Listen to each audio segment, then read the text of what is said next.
join us as well. We'll hear from Matt Rhule, Nebraska football coach, here in the next 30 seconds to a minute here on 365 Sports. And so we'll hear from him, the new Nebraska coach, former head coach at Temple, with what he did there and also with what he did also at Baylor University. And he now joins us on 365 Sports. Matt Rhule, the head coach at Nebraska, right here on 365 Sports with Craig Smoak, Paul Catalina, Craig Smoak, and David Smoak. How do you feel today? Smoak, is this you? Yes, sir. How you doing, Coach? How do you feel today?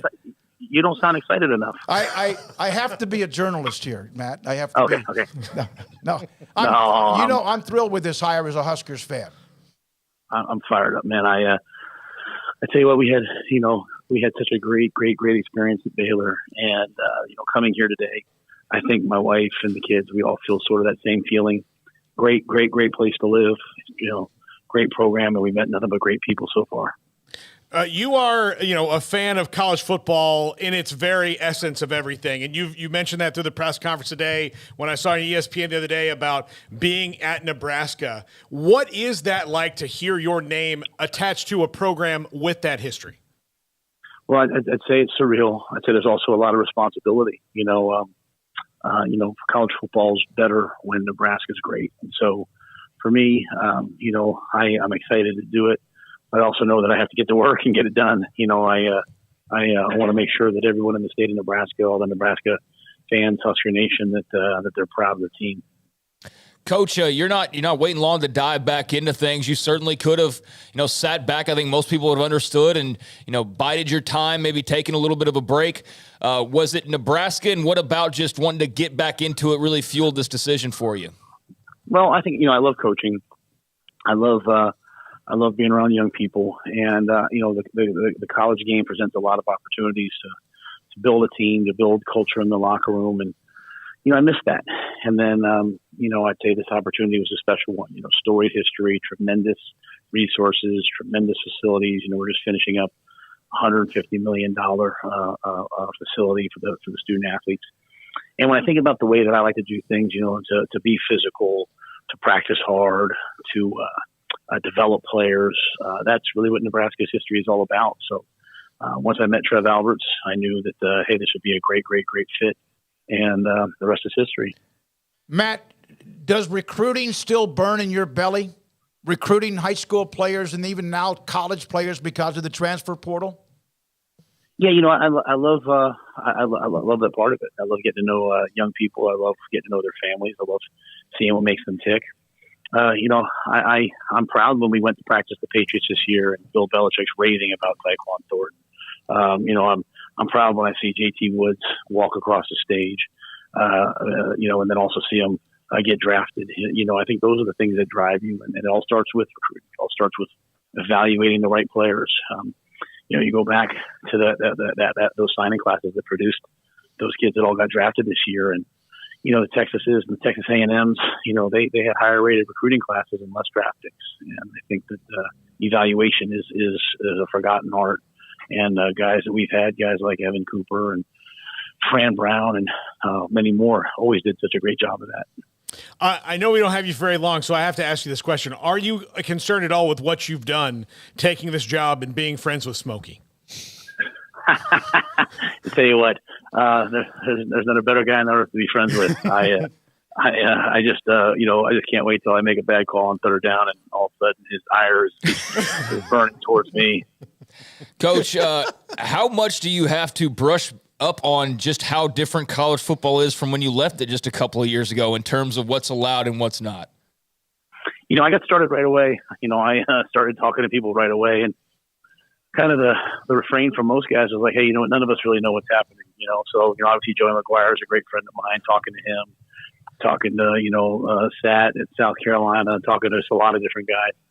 I think everyone's sort of in uncharted territory. So this has been a good time for me over the last weeks to figure it out. But nothing will ever compare to the situation when we first got to Baylor, and not a lot of recruits in a short amount of time. So we'll figure it out. We've got good guys and good evaluators, and at the end of the day, it still always comes down to the players. Are they having a good experience? Do they enjoy being there? Are you doing right by them? Matt, we are right smack in the heart of Texas where you coached. And Texas High School Football Coaches Association really admired you, and you had a great relationship with them. It does appear that recent years Nebraska's gotten away from this state. Can you have a recruiting class without at least a nice handful from the state of Texas? Yeah, we will be in Texas, and we'll be everywhere in Texas. Texas high school football is a passion of mine. I'm still a THSCA member. I will fill my staff with people that I know can go in and recruit Texas. And I think the college football is kind of moving into a world of the SEC and the Big Ten are going to be the halves. And so obviously A&M and UT are in the SEC, but if guys want to play, at noon on Fox, if they want to play, in the Big Ten, right now Nebraska is their closest answer. So we're going to build a team much like we did at Baylor that guys want to be a part of, and we're going to come to Texas and get as many as we can. Is there any chance you have yet officially added anybody to your staff? Yeah, nothing's official yet. Evan Cooper's here with me. Corey Campbell, who was with Baylor's with me, and I know Terrence Knighton's been reported. So we're going to meet some of the guys on the staff here. There's some really good coaches here, but I think you'll see a lot of familiar names, as we finalize the staff. Are you going to bring back the fullback to Nebraska? Yeah, if you go back, remember, we had some fullback even at Baylor, and so we will always utilize a fullback at some point. You see what Kansas State is doing. We'll try to be multiple. We'll try to do a lot of different things and take advantage of the players that we have. Matt, I know you got to go to a donor event. The question again is you have terms that you use, and I've told this to some Nebraska columnist, analyst, whatever, the process. Players who maybe not initially people think are NFL caliber talent, but can learn how to be pro players. How much do you lay your foundation on those two things? Yeah, that's what it's all about. We all want to recruit the best players possible, but for me, the best players possible are who I see. When I look at them, do I see how they can help me win the championship? Do I see how they can be an NFL player? And you turn around and you see Jalen Petrie going in the second round. And again, I don't take all the credit for that. I mean, Dave and his staff have done an amazing job. But just, that initial recruiting process, the Terrell Bernards of the world, if you have a great eye for, hey, this is what works for us and this is what we can develop, you should trust that. And we'll continue to trust that.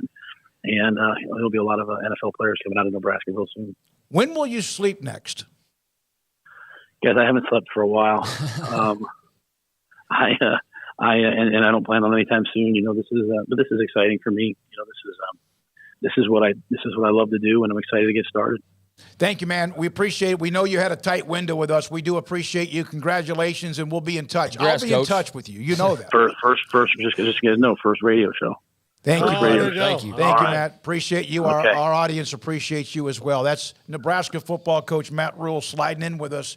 He was at the introductory press conference, post-press conference, questions, went to a couple of events, has a donor event to get to, in fact, right now with his family and also others at the University of Nebraska. I really don't think he quite understands what he's done. Like, he, really should have probably thought about that Auburn job where you wouldn't bother him. I mean, other people would, but you wouldn't. So it's kind of 6 of one, half a dozen of another. But I don't know. This is a special gift. Like, I don't know if I could be mature enough if Mike Norvell was my friend, right? I don't know. I think I could, but like there would be those moments where I'm like, what are you doing? Let me tell you, and I am happy when that all of a sudden turned a little bit towards the early to mid part of last week. One of the things I did share this with him is I know that there's been a couple of games when a Nebraska booster had to buy tickets for them too to keep that crazy streak alive. That's been going on for I can't even remember since the '60s. You think about it, they have been bad for 6 years, undisciplined, losing games in heart-wrenching, gut-wrenching fashion, and almost tried to do that Friday. I said, I don't know, you have great fan bases, Baylor, whoever, big schools, small schools, private schools, massive schools, but you have a fan base that has had a massive amount of commitment for 50, 60 years, even now during the last 5 or 6 years, and that's never going to change. And he said, I need to know that, and I think he'll learn that pretty damn quick here. In fact, what he's already learned today. It's a nice. Thanks for coming on, Coach Rhule. Yeah,